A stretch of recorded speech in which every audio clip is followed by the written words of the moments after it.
Good evening, everyone. Ryan Williams, ASC, here with your match preview. Arsenal taking on Manchester City tomorrow. Now, guys, if you're new to the channel, please make sure you like, share, and subscribe. Hashtag road to 100 subs, guys. I'm currently on 80 subs. So I want to thank you all, wonderful people who have been out there subscribing, sharing the content, as well as, just helping me out. And I appreciate that, guys. But let me know your thoughts in the comment section. I'd love to hear everybody's comments on this game, as well as the video, anything else you think I should work on, etc. Love to hear all the feedback. Very important to help grow this channel. Like I said, we're on 80 subs. Road to 100 by the end of March, guys. So let's get that going. So let's talk about the game. Arsenal taking on Manchester City. Manchester City, big favourites to take the Premier League title this season, after Liverpool have had probably one of the worst defences in Premier League history. Let's be honest. I'm not getting at Liverpool at all. They have a very good squad compared to Arsenal, but right now it's not very good right now, and they've just lost probably one of their biggest games in terms of a derby against Everton, 2-0 at home, and Liverpool are currently 6th. Funny enough, we are actually 4 points away from Liverpool, I'm pretty sure. So, could we catch them? Only dreaming. But seriously, guys, let's think about it. Manchester City been on a relentless run of games. I think that's, 16 to 17 consecutive wins in a row, guys. If I'm wrong, or if you know the actual stat, let me know below, guys. Manchester City have been absolutely unbelievable. And look at the start they had at the season. Even I didn't think they'd actually come back in the way they have and actually look like they're going to run away with the trophy. Like, let's be real. It's been Liverpool, Man United, all the way at the top. Do you know what I mean? Liverpool have just gone, and Man City just gone crazy, absolutely crazy. And us, we've just been wavering a bit. It's been a very, very struggling season for Arsenal. We were winning games at the beginning of the season and we started losing. Then we went on a long run of games where we can barely sniff a win, a draw here, but a draw there, and then just losses. And then all of a sudden, we beat Chelsea, and then we went on a run for 7 games where we weren't losing. And then unfortunately, we played Wolves, and that's what happened. We lost. We were on back-to-back losses, and, we just got 3 points against Leeds, and now we got Manchester City. It's so tough for Arsenal. But I'm going to give you my starting 11, and you guys are going to let me know your thoughts on it in the comment section below.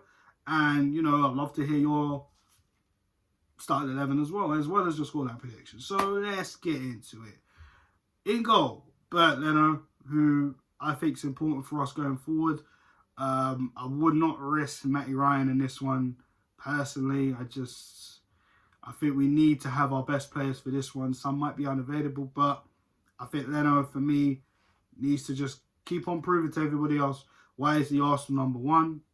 And yes, I was one of those people that did say I would have kept Emi Martinez. I still kind of stand by it. But Leno is our number 1, and that's something you're just going to have to get used to. Like him or not, he has done a decent job. And I turn that down to decent because of the way he got himself sent off against Wolves. But other than that, he's made some tremendous saves in the past. Let's be honest, guys. And hopefully he's just going to keep getting better and better. But Manchester City, he's got to be on it. He's got to be on it. As well as our defence, who I'm going to select right now. In the right back position, I'm going to pick Cedric over Bellerin. I think Cedric, it's your time to move out. On the right, I think Bellerin, for me, has been inconsistent. There's been games where he's played all right. Then later on in the game, he makes that vital or crucial mistake. And it's just his crossing ability. Sometimes he just loses concentration. For me, which annoys me about Bellerin a lot. Do you know what I'm saying? It's all good, making posts on Twitter and stuff like that. But listen, as long as you're a right back in Arsenal Football Club, you need to be putting in the shifts and playing 100%, 110% out of your skin. First half and second half, all right? No lapse in concentration. But for me, I think Cedric is a all-round better right back, a better defender, better in going forward. He's got pace. But Cedric, for me, he's just more experienced there in that right back role. The centre backs, this is difficult because in the last few games we've seen David Luiz and we've seen Gabriel. Rob Holding has been dropped, which has been a bit weird because Rob Holding seemed to have been on a decent run of form. Let's be honest. I mean, he's made the odd mistake in a game, which a lot of us get at him for, but ultimately he's been pretty decent since signing that new contract, let's be honest. But Gabriel and David Luiz have been taking the role as of late. So what would you do? Do you think Rob Holding deserves to get another chance in the team this game against City? Or do you think we should stick with David Luiz or stick with Gabriel or both of them? Now, granted, Mari is back. Chambers is back. We know some of the players are probably going to be tired because we played on Thursday against Benfica. But for me, I'm going to pick Rob Holding and I'm going to pick Gabriel beside him. I think Luiz should get a rest personally. I think Gabriel, he's missed quite a few matches due to, him being around people that have COVID and then he actually getting himself. So I think, for him to get back in the swing of things consistently, let's just leave him in there. And I think Rob Holding, them two, will be all right, hopefully. So left back role, Kieran Tierney, I'm going to throw you back in there, man. I mean, this is going to be a tough game. And we're going to need, like I said, we're going to need our players. We're going to need our best players to this game. Kieran Tierney, our win ratio without him is not really great. Let's be honest, we haven't won many games without Kieran Tierney. We're a lot better with Kieran Tierney because he provides that extra quality on that left-hand side where you can cross the ball, where you can get back and defend. And he's a real leader in that defence. Let's be honest, guys. Do you know what I'm saying? And, I love his hunger, I love his passion and his desire in the game. And he just loves to go forward. And, like I said, without Tierney, it's very, very difficult. Even though we got Cedric on that side, it's just not the same. A natural left back and someone of Kieran Tierney's quality is so important for us. So that's my back line, Cedric, Holding, Gabriel and Tierney. So let's move on to the midfield. Playing in the 2 of the 4-2-3-1. I'm not going to pick Thomas Partey, even if he's just made the bench. I think he is important for us. However, I've got to think about the long term because there's no guarantee we're going to win this match because it's Manchester City. And let's just be honest, man. The different gulfs in class between Arsenal and Man City is just ridiculous. But I have to think long term, so I wouldn't play Thomas Partey. I think I'm going to have to continue with Granit Xhaka and Dani Ceballos right now. El Neni starting, I don't know. I think that's a little bit too defensive. Because let's face it, Xhaka is slow, but he has been all right in recent games, to be fair to him. But we all know Xhaka, he does these things like Bellerin, He'll play good for half, and then second half, he's just all over the place. And when you think of Manchester City's midfield in terms of Kevin De Bruyne's back, they've got a Bernardo Silva. They've got a Phil Foden who we need to really be careful about. I mean, Xhaka, he's going to have to be on his A game tomorrow, as well. There's just no talking on that. He needs to be on his A game. Dani Ceballos as well needs to be on his A game as well. I mean, he can pick a good pass as well. But definitely he needs to be on his A game as well. But for me, those two, I don't think El Nene starting is going to benefit us with either Xhaka or Ceballos. Personally, I think El Nene, even though he does have some good qualities, he's a lot more mobile than Xhaka. I feel El Nene's better off, maybe coming on in the second half depending on what the situation is. So yeah, that's my thoughts on the front three. This is so difficult. Now, for me, look, Saka's probably the first person to come to mind, and so he should be. Saka should be playing on that right-hand side, and he will. I'm picking Bukayo Saka because Bukayo Saka is literally the battery that gets Arsenal going, okay? Because for me, he makes everything tick. He is so crucial to the way we play. He is so vital for us in terms of creativity, in terms of the way we counter, and he's just got a very good footballing brain, which, you know, for Arsenal, we haven't had many guys with very good footballing brains. I mean, come out of the youth academy, and that's no disrespect to a lot of the players that's come out of the youth academy, but I mean, of this talent, when was the last time you saw a talent from the youth academy come out and have so much progress? I mean, I saw a stat the other day. We ain't seen no one with this amount of progress since one of my favourites growing up, Fabregas. I mean, shit, that's a lot. You know what I'm saying? And this is Saka's, second full-fledged season in the first team. I know he got picked out when Unai Emery, when we used him a little bit in Unai Emery's first season, and we were like, who's this kid? And then he's just gone on to blossom since then. And then last season, he was just like, wow, it was the coming out party for Bukayo Saka. Even though we got introduced to him in that Frankfurt game, and it was like, wow, who is this guy? You know what I'm saying? But he just gets better every season. You can't leave him out. Simple as that. Bukayo Saka on that right. Down the middle, I'm going to pick Emile Smith-Rowe. I think Emile Smith-Rowe is very vital. I know he didn't exactly have the best of games at Benfica. Of course, he did concede the penalty, you know, because it was a handball, let's be honest, guys. And to be honest, he's just as important in this Arsenal side as Bukayo Saka. Because his creativity, him picking out the pockets and running into space, I mean, Emile Smith-Rowe is definitely telling Mikel Arteta, you cannot drop me. He, right now, is very undroppable. Let's be honest, he's a young kid. We do need to protect him and be careful of the way we manage him because of his injury record in the past. However, he is important because we need to create if we've got any chance of trying to get something against Manchester City tomorrow. So Emile Smith-Rowe definitely there.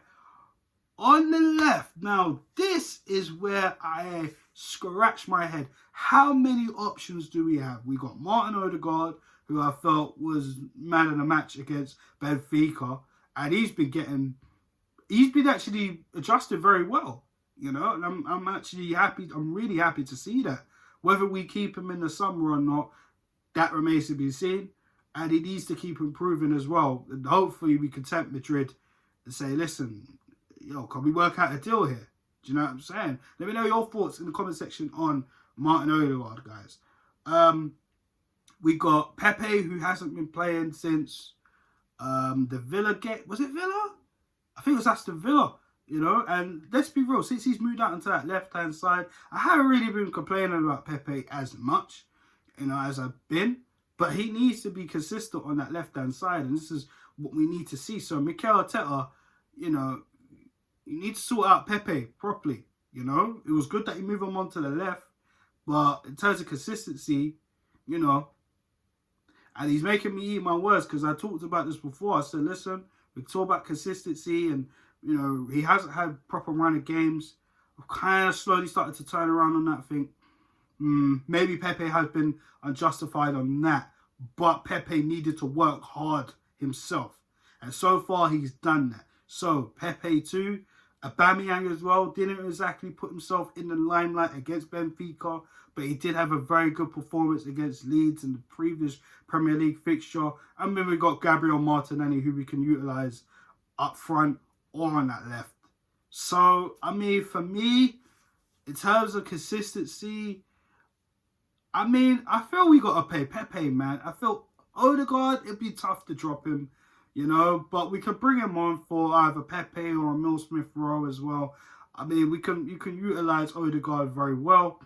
So I think I'm going to stick with Nicolas Pepe on that left. And up top, again, another conundrum. Aubameyang, Lacazette. What do you do?